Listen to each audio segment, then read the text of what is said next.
All right, well, let's hop in here. So this is the agent training for listing conversion, and you'll find that this course conversion sounds a lot like conversation, and that's kind of what it is. It's a good way to think of it. Um, when I got in the business, it was all about presentation when it came to listings, and then there became a big shift away from presentation into, almost the opposite, where it was like just bring a yellow pad of paper and ask questions. And I found that that approach didn't have direction, right? There was good conversation that happened, but there wasn't real direction to it. But I've also found with just the presentation, sometimes we were talking for an hour and 15 minutes and we got done and we looked at the sellers and they were like, okay, thanks. And there was no conversation whatsoever. So this kind of sits really nicely in the middle. There, there is some presentation components that you're going to bring into this. Um, and there's a lot of questions, but the questions are directed for a purposeful conversation, right? All right, so let's dive into this. Um, Page 3 is basically just so you understand this on the momentum chart of things. This is basically the conversion part. So you have lead gen. That's all the things you do to generate a lead, right? Open houses, expired, withdrawn, sphere. Uh, Once you get that lead, this is the second component. This is how do you convert it. This is how you turn them from a prospect into a client.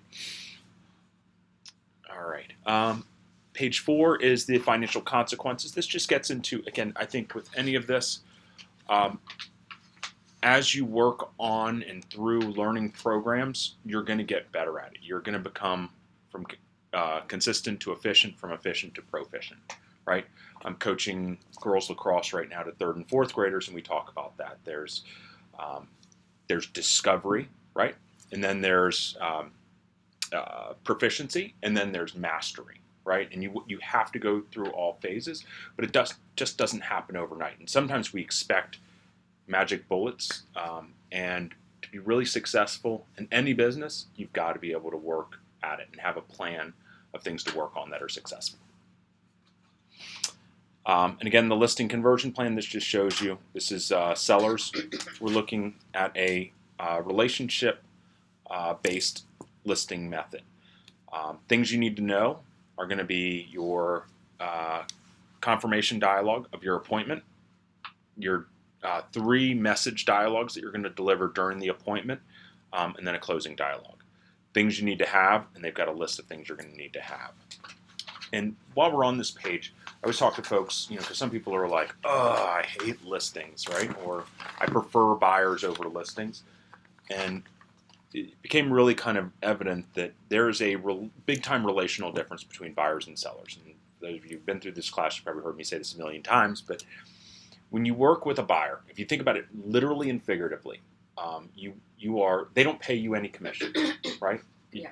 So you're out there to find them properties, to negotiate on their behalf against the evil sellers of the world, right? You drive in the car together and you're shoulder to shoulder with them. You walk through properties shoulder to shoulder. You are shepherding them. You are their advocate, right?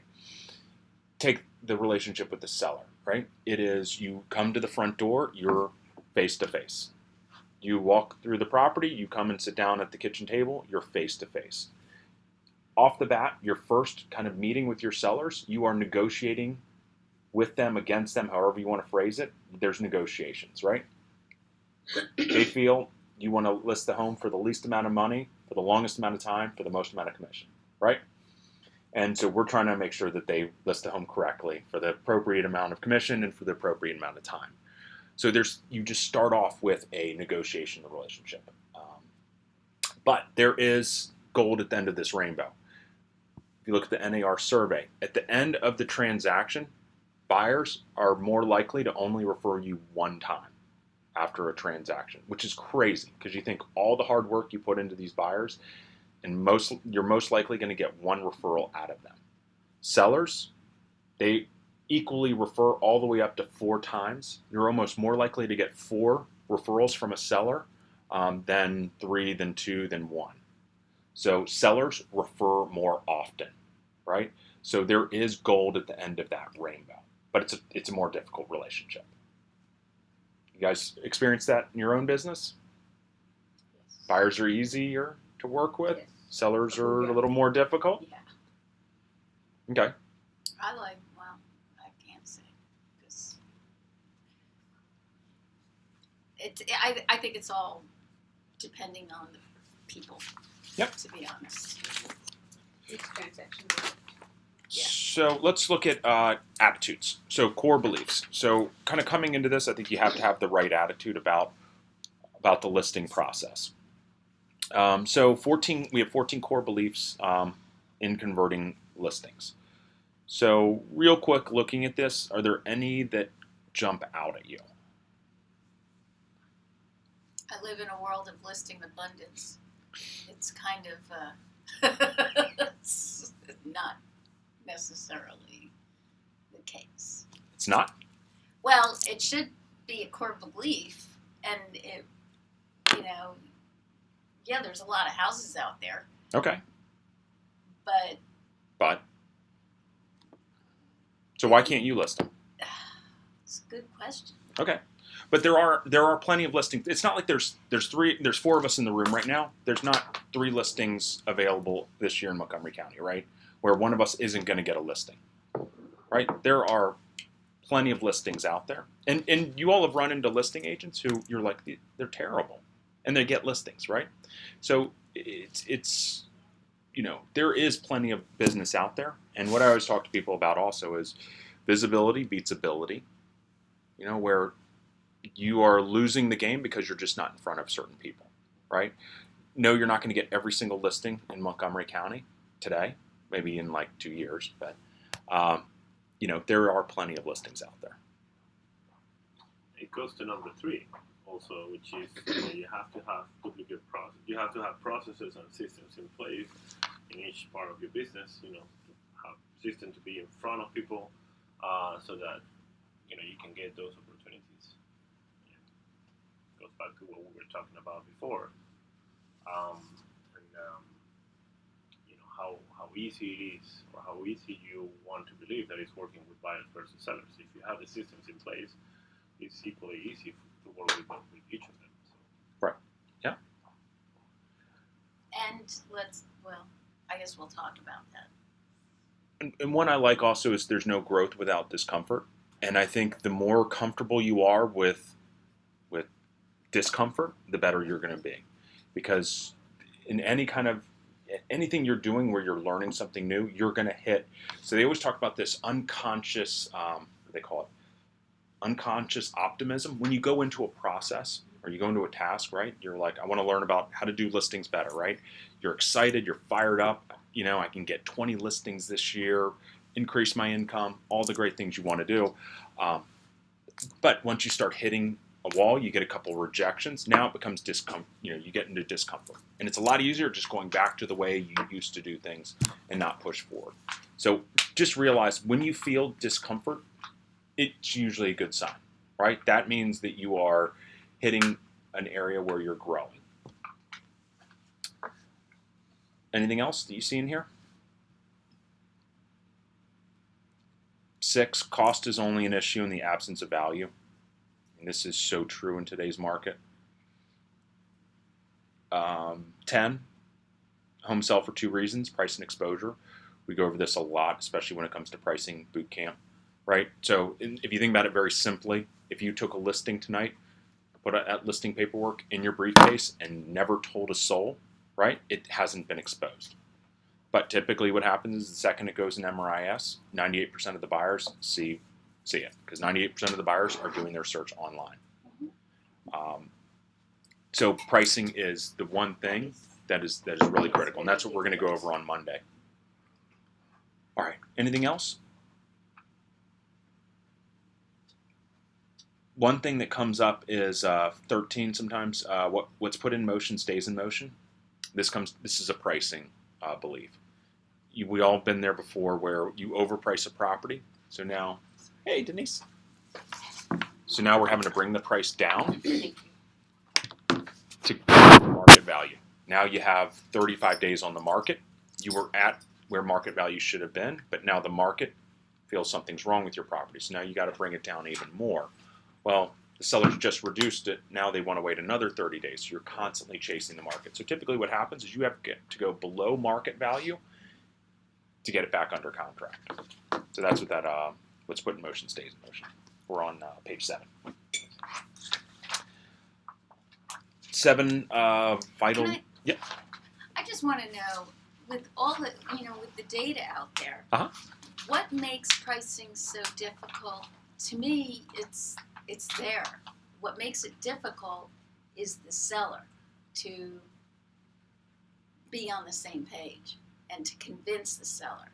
I don't think pricing, it's in and of itself, is difficult. I It don't- is. Some areas you do not have any comps, nothing sold for 3 years.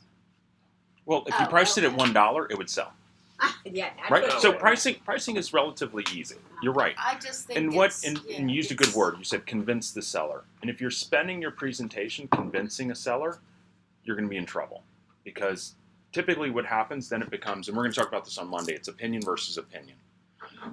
What you need to do is sure. lead them through self-discovery, right?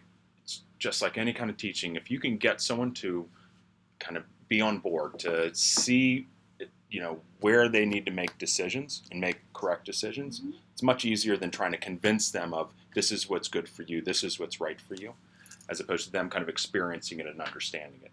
So it's how we present pricing, I think, is the biggest problem. And again, we're going to go all in on that on Monday with that pricing boot camp.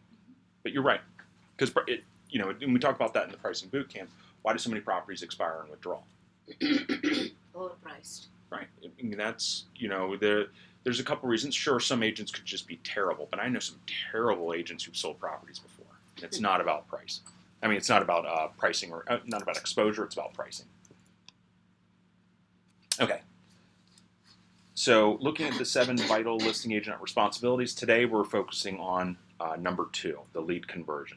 So you've got lead generation, lead conversion, admin prep, which is basically your paperwork, your marketing and exposure, your presenting and negotiating, your closing preparation, and then your post-closing activities. That's it. That's all you have to do as a listing agent, those 7 things. Right? All right.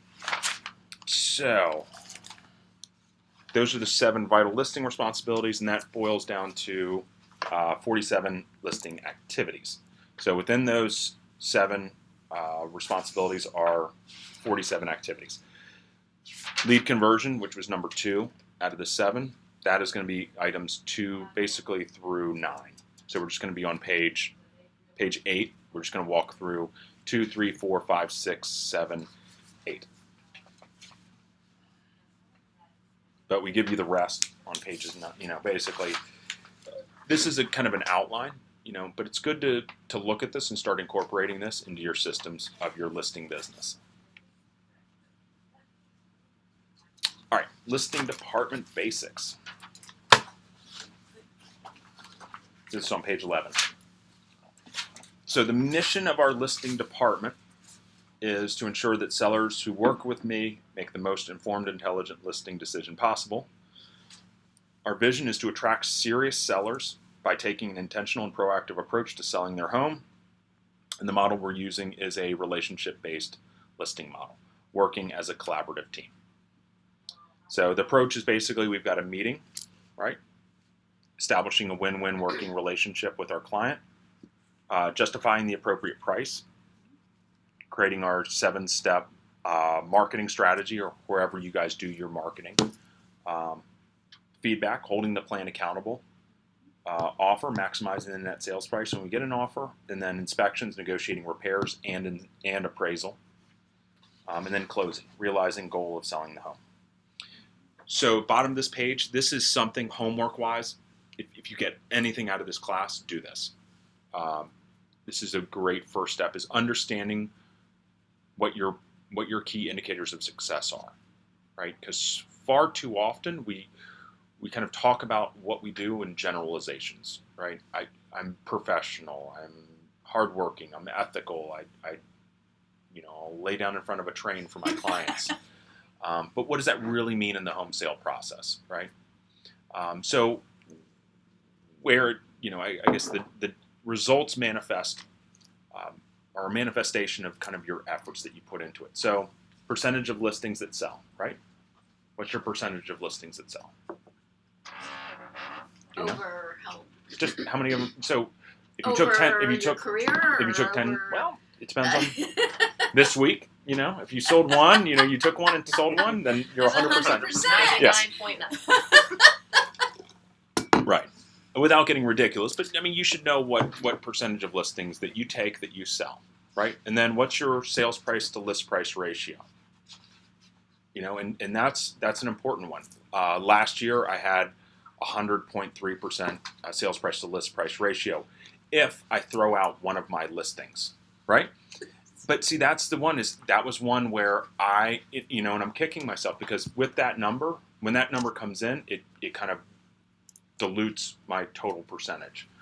And I know now the things I did when I took that listing, I'm kicking myself. I knew from the get-go. And now it's kind of hurting my results, right? So I know going forward, I'm not going to let that happen again, right? And I almost got to the point with with that client, I almost had him write me a letter to explain what happened because he knew he goofed. But it's just one of those situations. But you got to know those numbers. And I think it's important to tell my next client, look, you're having some concerns over this pricing. Here's 10 other sellers I've worked with over the last year. Here's where I've come in on my pricing, 100.3%, right? The numbers speak volumes. I'm not just winging it, right? Other things, average days to close, average days to close, your Zillow ratings, right? Seller testimonials. I've even used like price per square foot, listings I've sold that have been high in the price per square foot. In 2016, I had 2 very good sales that ranked up there, and I used that statistic for my clients.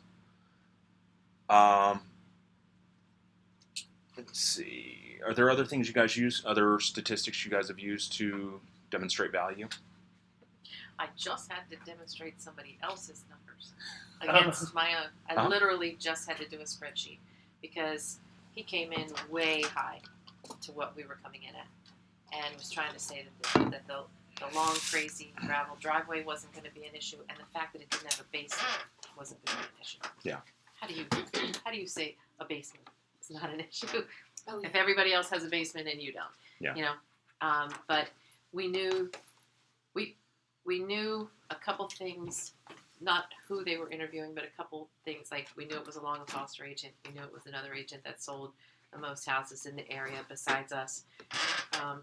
And then when they came back with what his price was versus ours, with those 3 things, we knew exactly who they'd interviewed. Gotcha. And Rich called him out and said, based on this, I can even tell you who you interviewed. Yeah. And he goes, you can, and we put it out. So literally, his strategy was to price really high, and then, yes, he said you'll come down, but you'll end higher than you would have. And they were questioning that strategy. Yeah. And they've said 3 times, we like you guys better. But obviously, a higher number is also important, a higher bottom line. We kept saying that strategy won't net you more. In the end, it will not net you more.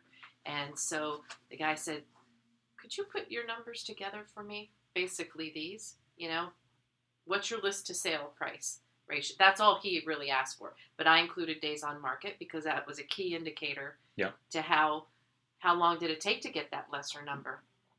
And so we were interviewing in Mount Airy, but neither one of us, we both sold outside the area. So I also included Frederick because nobody had that. He only wanted it from January 1 on. So put it all together.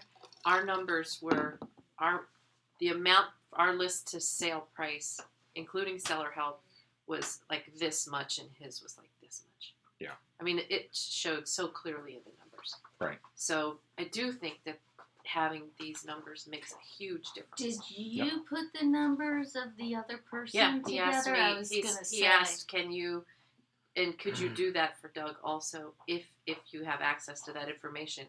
I said absolutely. It's public knowledge in the Yeah. MLS, Anyone can access it. It's not a secret.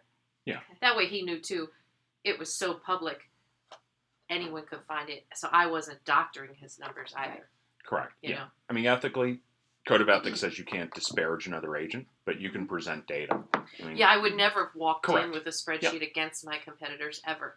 But he asked me flat out, I want to see your numbers, and can you also do his? And I look at it, you should always know always assume you're going up against competition. And in this case, you guys could pinpoint who it was, but I typically go in assuming I might be competing against the guy who sells 1,500 homes a year, right? And I might be going against the person who's going to sell it for 3.95, right? So I've got to have some tools in my tool belt to help, if they are leaning this way or leaning that way, just like with the one who sells 1,500 homes. He also expires 1,600 homes, right? So there's a good likelihood that they're going to be re-interviewing in 90 days and taking less money, right? Because agents are going to come in with certain things against you guys too, saying, oh, well, they've only sold 20 homes this year, right?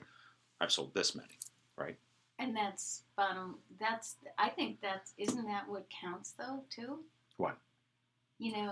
When you're doing that and you have some agent that has a team and the numbers are, some of them have sold as much as I've sold, in 1 year. Last month.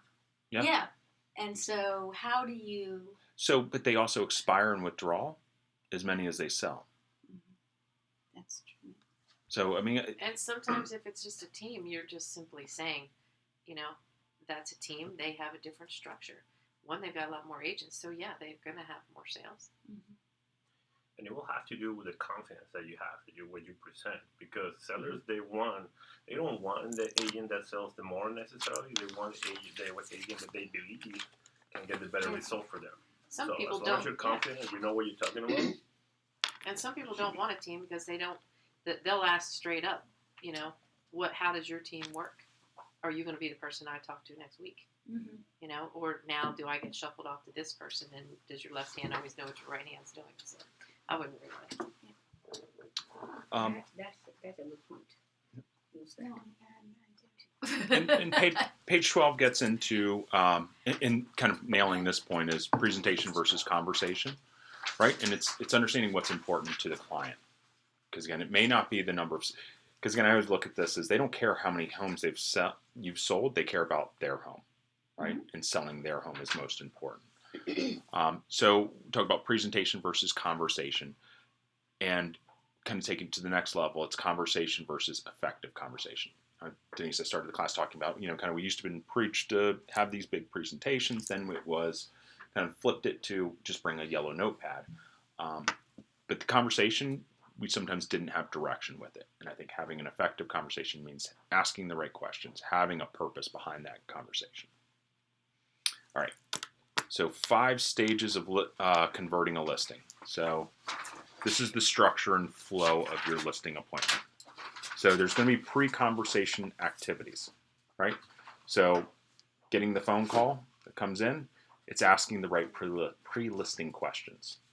Sometimes by the time you're in the kitchen, living room, dining room, whatever it is, with doing your listing presentation appointment, sometimes it can be too late to ask some questions, right? So you want to get as much information up front. Secondly, you're going to assemble the pricing tools ahead of time. Third, confirming the appointment. Fourth, prepping the listing agreements, right? Fifth, getting on the listing channel. This is just getting in the right mindset for your listing appointment. And then 6, which is the hardest thing for any of us to do, is arriving on time. Except for Rich. Right. He'll blame me. Yeah. And then through your appointment, you're going to deliver 3 messages, right? Number 1 is setting the tone. Number 2 is going to be our goals, plans, strategies, right? Uncovering their needs, prioritizing their needs, and then introducing and reviewing pricing. And then 3 is covering mutual expectation, gaining agreement, and closing with a win-win relationship. And then the post-conversation activities, that's objection handling and prepping the listing agreement. All right. So again, pre-conversation activities, these were all on the previous page. And the reason why this is nice that this is structured, and I say this a lot when it comes to, when I do coaching, talk about sphere-based business, right? There's 2 referrals out there. There's one where people refer you as a person, right? Super nice person to work with, friendly, jovial, gets along with well. Then there's a better referral out there, and that's one where they're referring you with a system, when they or a process that you've got in your business. And this is why, if you've got duplicatable processes, you'll find people refer you to people with those processes, how they made a difference in the business. Sergio does this coming soon campaign that got a virtual line at the door even before we had the home on the market.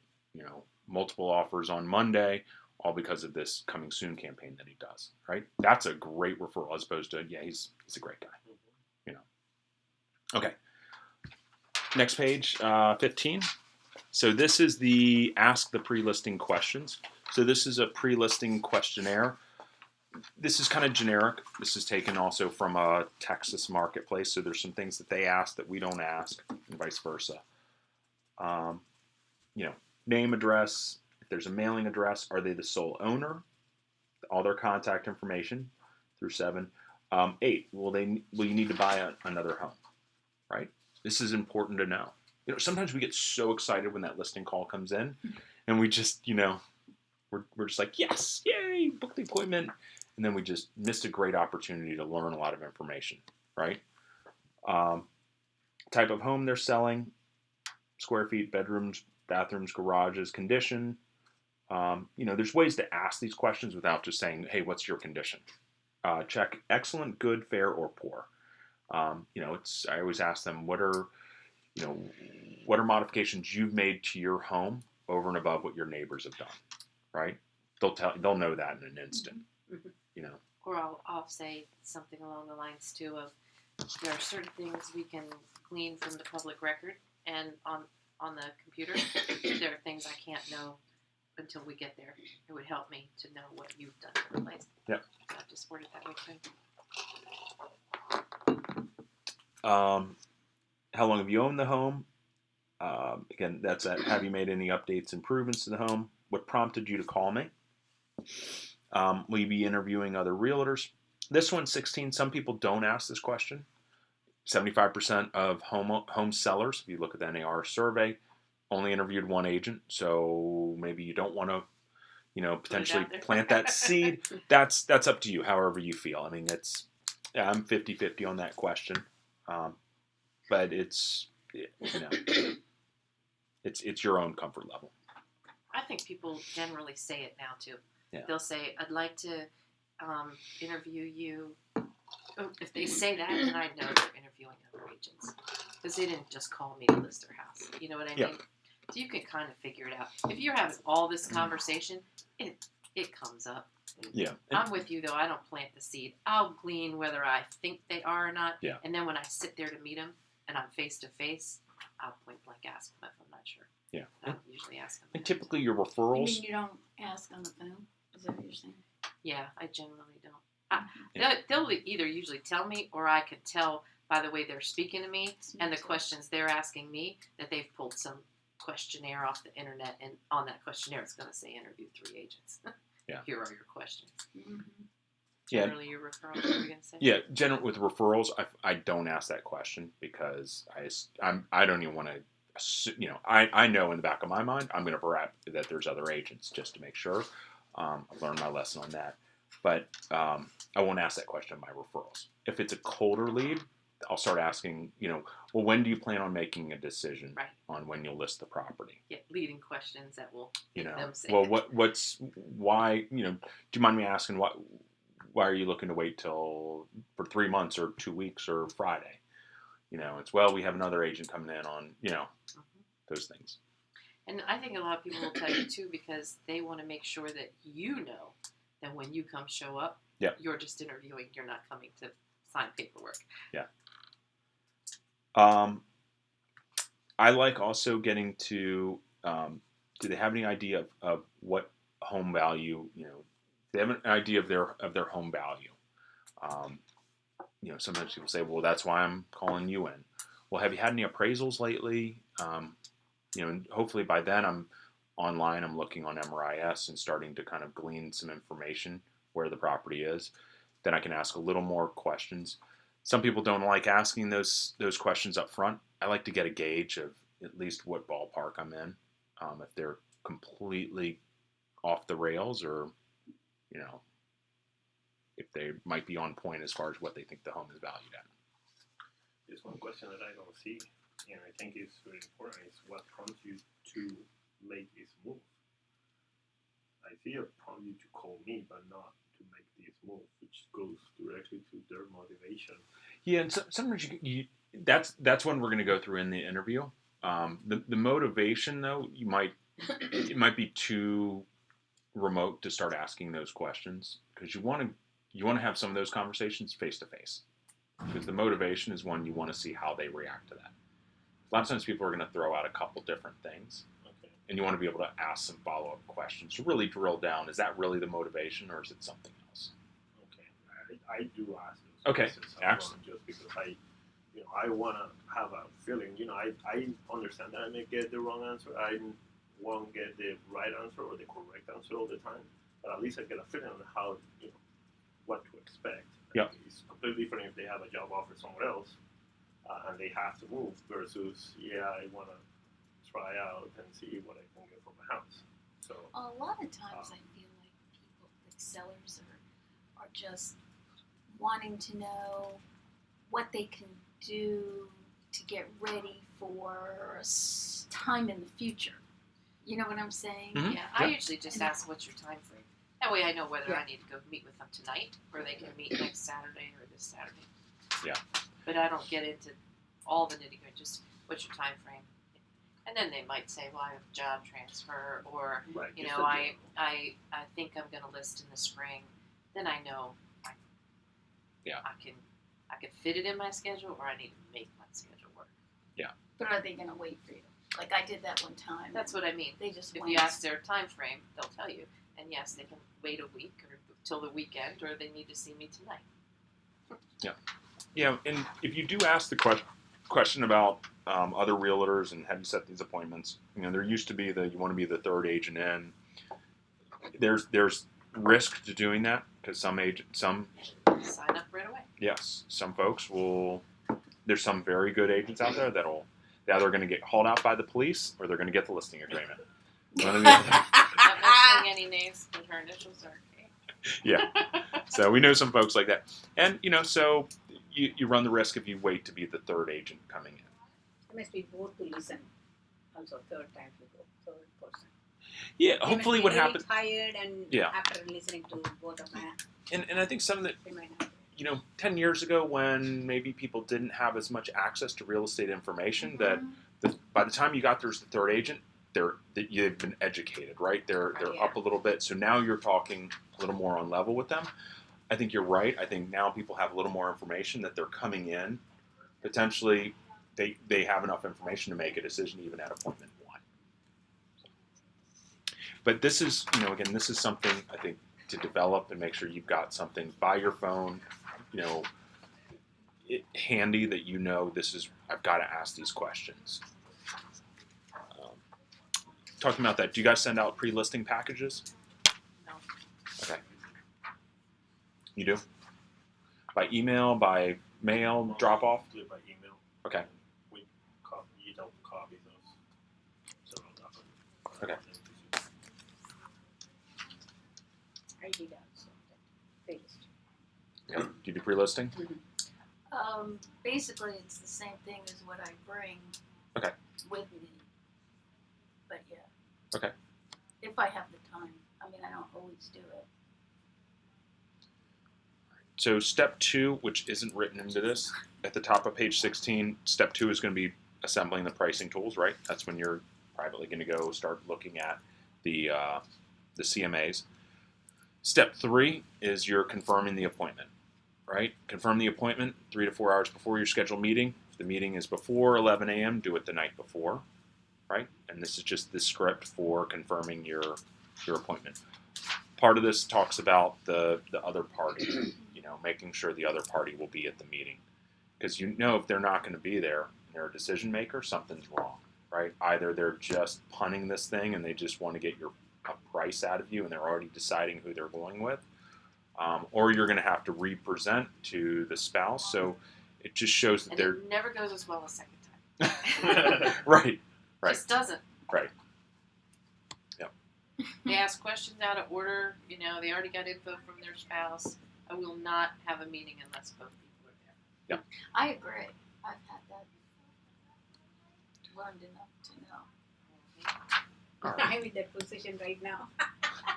Well, sometimes they don't want their spouse to be there, and That's a whole. That's that's called a divorce. That means one and person. Means one person wants to move and the other doesn't. Step number 4 is going to be doing the listing paperwork ahead of the appointment. This is one that Betty kills me on. I'm like, this is on me.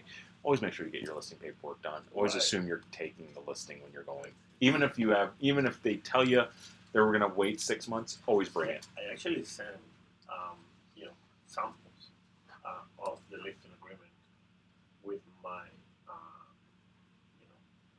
pre-listing appointment. So I want them to review it. I want them to know Yeah, what they're gonna. and I think you got to be careful. I always tell folks whenever you send technical information, because if you read the listing agreement, if you read it really, there's some stuff in there. It's like, I got to do what? You're going to charge me even though I haven't sold the home? Hold on, you have the ability to take some of the deposit even if I don't sell the home? Like, this is crazy. Yeah. I mean, so I think you just have to be careful whenever you send anyone technical docs ahead of time. I find that most people don't read those Yeah. ahead. Yeah. However, it builds the trust. Sure. Because they know, hey, this guy is willing to send me all this. Yeah. Yeah. Must be. And I think you want to couch it that, hey, look, here's all the listing paperwork. We're going to go over this thoroughly at the appointment. So, but I just want to make sure you have it in hand if you want to review it ahead of time. Yeah. Really. So then step 5 is the top of page 17. This is getting on the listing channel. This is basically, we have so much stuff going in our day that this is presentation time. This is kind of when you look at our structure of our dollar productive activities, below sitting at a settlement table, this is the next most valuable thing that you do in your business. So be prepared for it, right? Get in the right mindset. Don't worry about the appraisal that's going sideways on a deal, right? Today you've got to focus, or in the next 3 hours, you've got to focus on your listing appointment. Brian Buffini used to always joke about playing Carmen in the car before the appointment. And it, kind of builds up, and it gets to this like crescendo. And then at the end of the song, he fires out of the car and gets to the appointment. So whatever it is, Thunderstruck, AC/DC, whatever you guys think.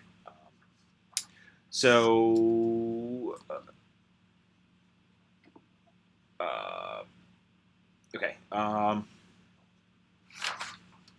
then the last 18, arrive on time. Be professional and attractive. Again, showing up on time shows that you're structured, you've got your stuff together, and B, that you value their time. It says here, park in the street, not in the driveway. This is so that if... Really? What's that? Is it really? Well, the theory is that if let's say their teenage daughter needs to go out, now you got to go shuffle the car, and now you're in the middle of about to close, pen in hand, and now you got to run out and go move your car, and you messed up the flow potentially. make sure you have everything with you. Yeah. Otherwise, you have to run to your car. We actually don't park in the driveway, but if we ever do, at the door we say, we had to park in the driveway, is that okay? Yeah. And then they'll go, well, my daughter is going to have to leave in 20 minutes, then we'll figure something out. But Yeah. I was just wondering what the Yeah. philosophy was behind it. Introduce yourself and offer to remove your shoes. It's, culturally and depending on how they are with their home, it's just a nice offer. It sounds so simple that it's even in here, but you'd be surprised how you can insult people with some of the most minor things. And for sure, look, because how many people do you walk in and their shoes are by the front door? I mean, it's one thing to ask in general, Yeah. but I mean, There are times I don't even ask. I see the shoes and we just immediately take them off because you sound even dumb having to ask. Yeah. You Right. know? Right. Definitely certain cultures. Hawaiians. And It's usually, because they're always barefoot anyway. and usually, they're usually, no, I would say, they're usually the dirty houses you have to walk through. Oh, I don't know. I've been to some houses where they've never wore shoes and their carpet might be 10 years old and it looks brand spanking Yeah. new. And you know that they abided by that rule forever. Yeah. Anyone who's got little kids, they will take off their shoes. I mean, Mhm. they just, our kids, we started doing it once we had kids. Yeah.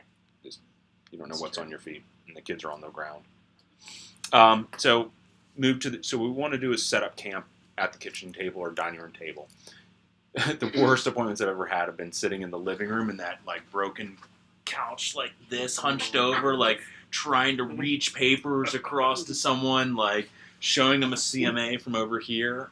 A table is a great workspace, so move it to the kitchen table, set up camp. Set your stuff down, ask for a tour of the home, right? Have them point out any improvements. This is not a staging tour. You know, keep your opinions to yourself. I like this because this is a good way to. This is where I believe in the past I have always had a problem getting a listing because my eyes go directly to the flaws instead of I'm finding the flaws. I don't know. Yeah, Well, you have It's to just- find some. yeah. You want to find them, but now is not the Yeah, time to. This but is where you're now building is- rapport, right? And if you know you're going to get the listing, now it's time. Then it's time to kind of talk about all right, staging, correction of things we need to do. We talk about the only flaws we talk about for sure are things that would also lend credibility to our knowledge. So we'll talk about FHA issues. You know, Mhm. this is going to need a railing. You're going to need a railing here or there. Simple stuff. Yep. Not picking their place apart. Um, Things we know Not would be an issue. removing their Yep. wallpaper. Not well, there's a point for that, and I think you always want to make your notes and decide when's the most appropriate time to have that conversation. Right. After the listing agreement's signed is a really good time to have some I conversations that are tough. agree. But anyways, all right. So again, build rapport, take notes of your tour. You know, family, occupation, recreation, and dreams. You know, because a lot of that is you'll pick up hints as to what their motivations are, right? I mean, they got 6 kids in a 3-bedroom house, right? I mean, it's pretty clear they're probably going to be very motivated. Let me see here. And then 6, return to the kitchen table, has to be seated. This is another little quirk. You know, sometimes you might be sitting. You might be sitting in the king's chair or the queen's chair, and it's just major faux pas. So just ask where they want you to be seated. Quick review on page 19. This just talks a little bit about a review. All right, so now we're hopping into the meat and potatoes of this. So the listing conversation. Become a listing strategist who helps sellers make informed, intelligent decisions. So basically, there's 3 messages we want to deliver to the seller during an effective listing conversation. Number 1, not all realtors behave alike. This is very important. And I was thinking about this a lot when it comes to, so what, in your minds, what do you all see as valuable, right? Just think about the definition of value, right? What's valuable to you? in relation to a listing? Or Just what? anything in general. Any product that you would buy, any service you would use, any goods, what's valuable? Quality. Okay, quality.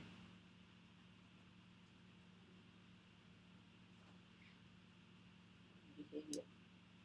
I don't know, behavior, work of merchandise, but So what I look at is, unique quality, right? Because quality versus quality, right? They're the same, right? I don't see one has value over another.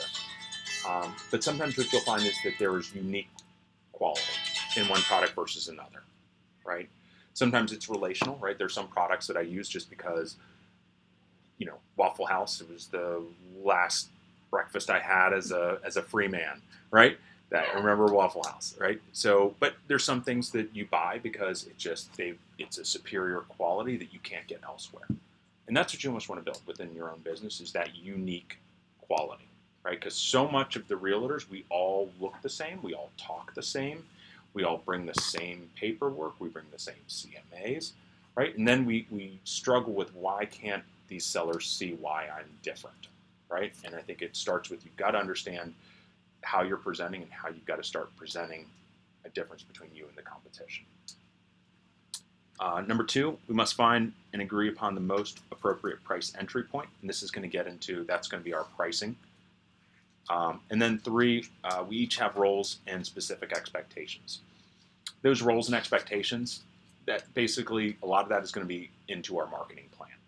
They're going to expect things out of us. Typically, that's going to be how we market the home, how we generate feedback, those kind of things, some of the process. But 90% of number three is going to be our marketing. So you telling sellers you are different and can add more value isn't enough. You must allow them to self-discover what a working relationship with you would be like. The conversational approach is to be used is as follows, right? We engage, we ask questions, right? We deliver a message, and then we gain agreement, right? So we're always constantly asking questions, either repeating back what they're saying, asking more questions, and then gaining agreement. All right, so let's go on to page 21. So setting the tone, there's three components to setting the tone. Number one is the win-win relationship.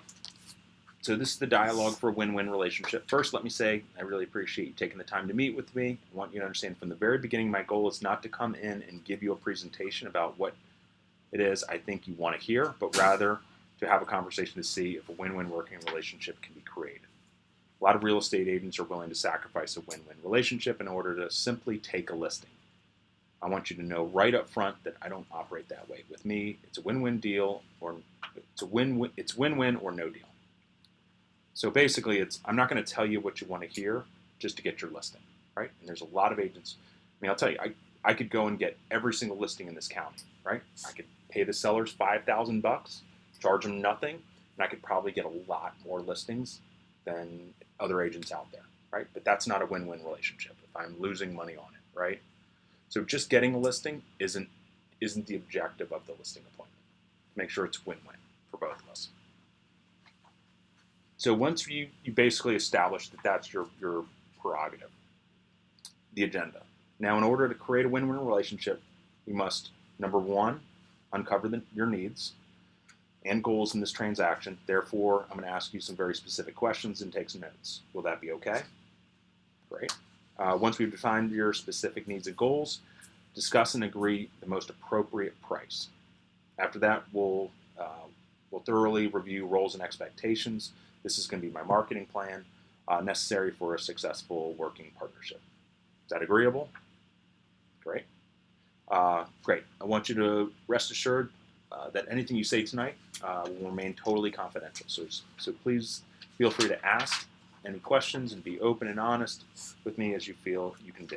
Is that fair? All right. We talked about this. Who talks about confidentiality? Professionals do, right? Your attorney, your doctor, right? We're trying to align ourselves with higher level professionals.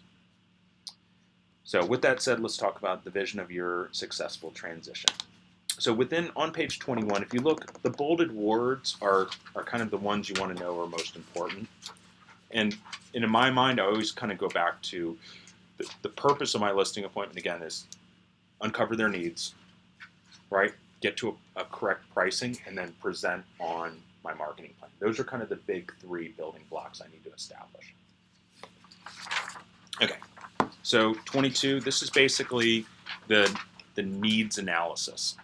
Before assembling appropriate plans and strategies, you must define the goal. Thus, stage 3 begins with uncovering the seller's needs. When uncovering seller needs, you must stay totally neutral. This is not a time to address or debate specific issues. right? Because sometimes what happens is you get a question or they throw something out, and all of a sudden you're solving it. And now you've shut them up, right? And maybe they just gave you a softball, and you've crushed it, but now the conversation's over, right? You want to dig deeper. You want to basically, that's why you want to stay a little neutral on this, is let them tell you. So this is the dialogue they use in this is the scale of 1 to 10. So on a scale of 1 to 10, 10 being very desirable and 1 not desirable, what one thing has to happen to make sure the sale of your home is a 10? In other words, what has to happen for you to consider the sale of your home a complete success, right? And you listen. So what's important about, and typically it's going to be, first thing is going to be price usually, right? Getting a really good price, right? So what's important about getting a good price? Or you can ask that differently. Hey, what do you mean by good price? What's a good price to you, right? So you ask some defining questions, have them explain what they mean by that. Then ask why is that, and follow-up questions are, so why is that important, right? What are you going to do, netting $50,000 on the home is great. Why is that important? Well, it's going to allow us to go onto the house into Florida. It's going to allow us to basically pay off our kids' college debt. We're going to move into a condo, right? So you start uncovering, okay, this is, like we were talking earlier, kind of about motivation. This is when we're going to really start delving in, starting to find out what that motivation is. And a lot of that is just by asking questions. And it's usually always price. Yeah, price is usually number one. And that's the reason why if you look in the, like in the agenda, we jump to discuss and agree upon the most appropriate price because we typically, that's when we're going to have to go at first. Sometimes timing, but so the next question we ask is, okay, so what's one thing that would, we came to an agreement. I understand what would make this a kind of a success. So what would make it even a 10 plus, let's say, for you? Typically that one's going to be revolved around timing. Yep. So what's important about timing, or what do you mean by short, a short time, or we have plenty of time, right? So what does that mean? Why is that important? What do you need? Why do you need 10 months? Okay, great. The house is under construction. Okay, and then gives you a little bit of where's that, questions to go off of, dig a little deeper. So have you ever seen like your kid who you could say at one point in time we got to leave in 5 minutes, and they're like, that's too long, and then another time you mentioned 5 minutes, it's like, I don't have any time at all. Like they don't have a gauge. Like a lot of times people think they need 10 months and they don't, or they don't know. Yeah. So I think it is a good question to ask. Yep. Why do you think that? Right. I mean, some people think that they have to come on the market in April because that's the spring market, and they don't understand that by April 1, we're 6 weeks into the spring market. Yep. They're already on the backside of the bell curve. Absolutely.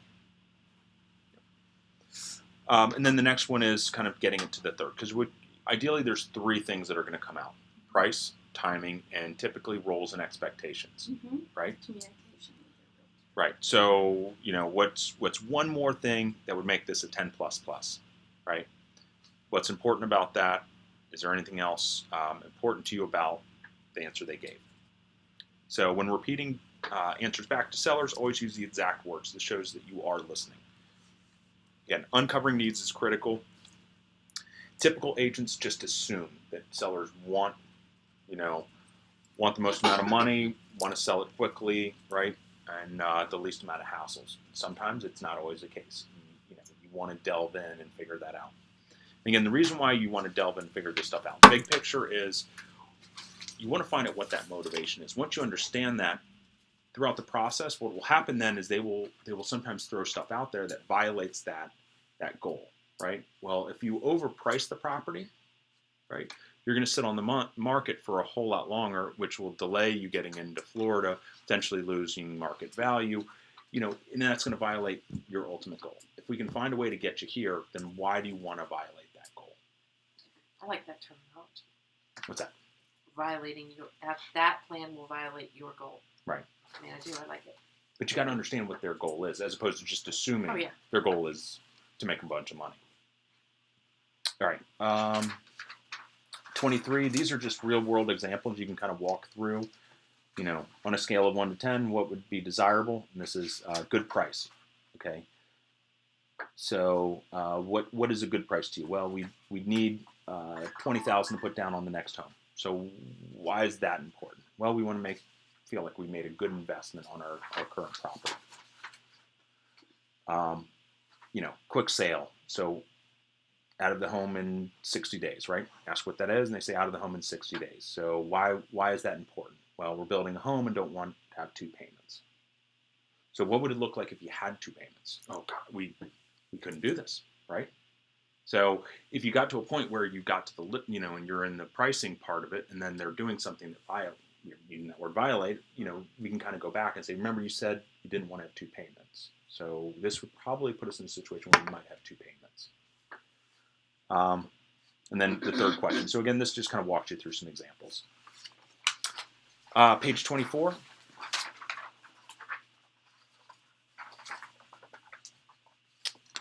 This is importance of uncovering needs. Uncovering needs is vital to your validity as a consultant.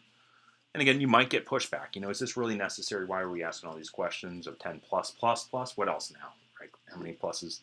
Right? And this is the dialogue you can use. Necessary, I believe it's vital. As I explained earlier, I'm here to attempt a win-win working relationship. Thus, it's very important for me to completely understand what your win is in this transaction. Without knowing your needs, I can't ensure your win. Besides, if I don't know your needs, your specific needs in the transaction, then we won't be able to identify the most appropriate price entry point. I promise this won't take long, and it will be completely pain-free. So come on, what will make it a 10 for you? Let me see here. Okay, so let's jump to page 25. So once you have their 3 things or 2 things, or they may even give you more than that, but typically it's going to be 3 things, right? It's prioritizing. So after you uncover the needs, you must prioritize them. So number 1, it's looking at kind of identifying the hot buttons. And then 2, it kind of tells you where they want to go in the conversation. So prioritizing the needs dialogue. Of these 3 needs, which is most important to you? What's number 2? And then leaving roles and expectations is 3. So what you told me is being completely out of your home in 60 days is the number 1 priority, correct? Right? It's just repeating it back to them. That gives you guidance as to what you need to hit first in the presentation, right? Because if you flip it, if it is pricing, there's no sense in going straight into marketing right off the bat if that's not really an important thing to them. So you want to make sure you hit what their number 1 priority is.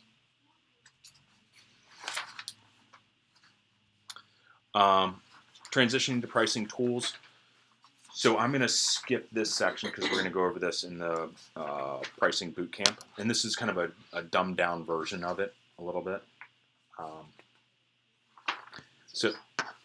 So again, with pricing, again, I think the reason why there's a separate boot camp strictly on pricing is because it's price and exposure, right?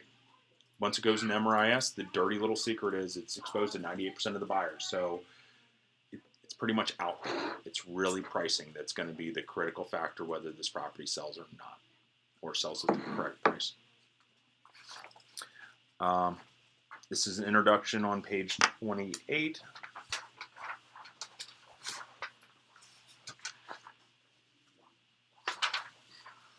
And then I'll show you on page 30. So this is a dialogue I tell you, get very familiar with, and this is one we're going to go back over in the pricing bootcamp, because even you can use this if you're not using the pricing tools that we present in the pricing bootcamp. Because there is this seller remorse sometimes when you've done a great job, right? You've got them to price it correctly, right? And this is a kind of what they say an ounce of prevention. Before moving to mutual expectations, stage 4, you must ask one more question.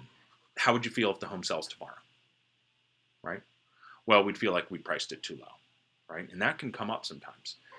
Can come up a lot. Yeah. Oh, yeah. Right. So you want, and that's a good, if it does come up, right?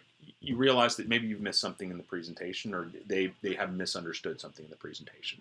So, may I ask why you feel that way? Is your goal to get your needs met within your designated time frame? Would you agree that pricing your home at an appropriate price point increases the odds of getting one or more offers within your designated time frame? Would you feel your needs were any less satisfied enough if the offer came in on the first day as opposed to the 60th day? Again, as agents, we know the offer that comes in that first weekend is going to be much better than the one that comes in 60 days. So the message is, I guess the point is that all the research we just analyzed ensures us the most appropriate price entry point. Now, we really shouldn't care when the right person sees it, just as long as they see it within your designated time frame, correct? Therefore, if someone's ready and willing, able to pay X for your home, sees it in the first day on the market, we should expect an offer. Wouldn't you agree?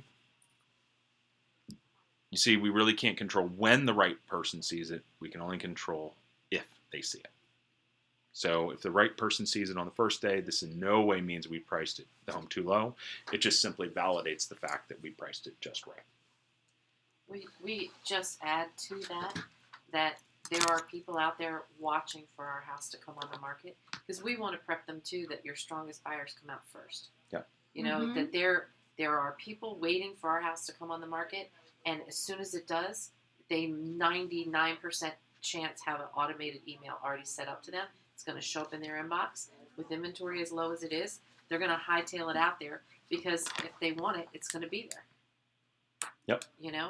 So, yes, the right buyer is waiting for our listing to show up. Yep. And in the hot market like we're in right now, low inventory market, obviously, yes. I mean, they should expect. But in a tougher market, Right. I mean, I should still expect to get an offer the first weekend. You want to build that anticipation, because hot market or not, if someone feels like they're going to lose that home, right? They're going to bid well on it. We've been using those words for 10 years. Awesome. You know, that yes, there are people watching for us to hit the market. So if we do get an offer quick, because it pissed me off when it's happened before and they like, we priced it too low. Yep. Number one, you really can't. People will bid it up. If it's that great of a deal, they will. Yep. Well, I just lost the buyer presentation, contract. Yeah, it was just very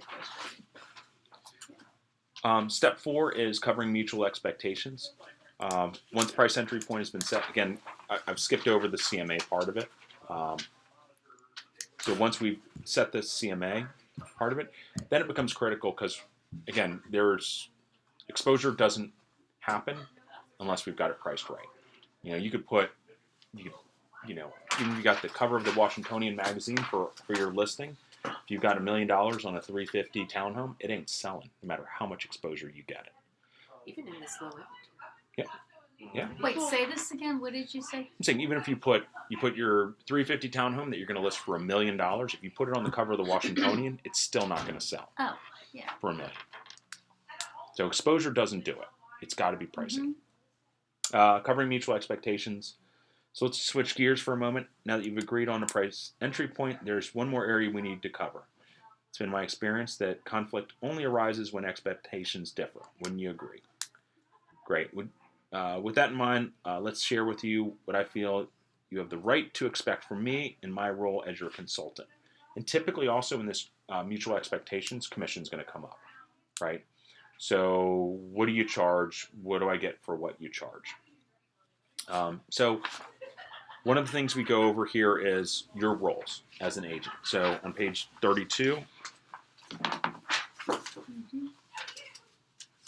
this is my rules, what you can expect from me as your listing consultant. You can add to this, modify it, change it, whatever, however you guys want to, but this is kind of a framework.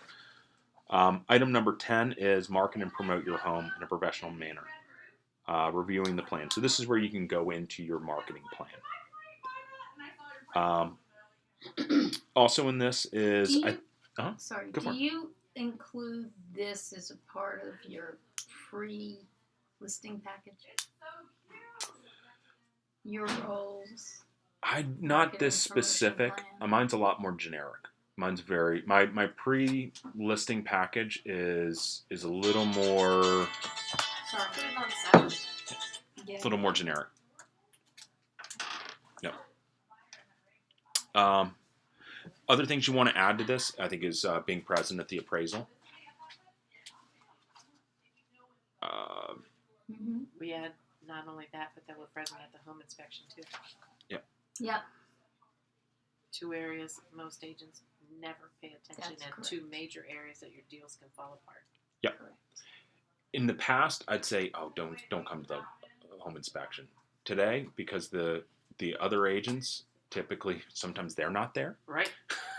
and Isn't that illegal? no, you can show up. I mean, you don't No, want. the agent should be there. Yeah. Agent not being there. It's not illegal. Wait a minute. You're talking about Listing agent showing the up. listing agent showing up at the Home inspection. Uh-huh. Okay. It's a good opportunity, and I've worked with you guys on this, and Rich showed up, and we had questions, right? And as opposed to my buyer sitting there wringing his hands for the next 5 hours, 2 days over some issue, I'm able to talk to Rich, and he's like, okay, let me get the seller on the phone. Mhm. Yep, here's what it is. Home inspections though We do it, last and we've 3.5 stopped. 4 We stopped hours. structural engineers from having to show up, Yep. and that being included on a home inspection report, because it's a chance to meet the buyers, to see how they're reacting to the inspection and the house, because we don't normally ever know that. Then you also have an idea of how